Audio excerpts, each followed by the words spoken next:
अस्सलाम वालेकुम दोस्तों, उम्मीद है कि आप सब खैरियत से होंगे। पाकिस्तान के अंदर जो फेसबुक पेज मोनेटाइजेशन का हवाला था, जिसके बारे में हमने पहले आपसे गुफ्तगी की थी कि हम बताएंगे कि पाकिस्तान के अंदर फेसबुक पेज को कैसे मोनेटाइज करते हैं। यहाँ पर जो हमने पेज मोनेटाइज किया है वो बगैर किसी आरडीपी के और विदाउट एनी वीपीएन के फेसबुक पेज को पाकिस्तान में मोनेटाइज करवाया है।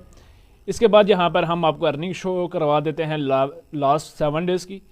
इसी के साथ हम यहाँ पर आपको जो जब से हमने फेसबुक पेज मोनेटाइज करवाया है यहाँ पर, उससे लेकर और आज तक जितनी अर्निंग है वो यहाँ पर हम आपको शो करेंगे। यानी 22 नवंबर 2022 से लेकर आज तक एस्टिमेटेड में बता रहा हूँ। तो यहाँ पर हमने जो टोटल डॉलर कमाए हैं वो $218 हैं, जो कि हमारा अगर अर्निंग इनसाइट्स आपको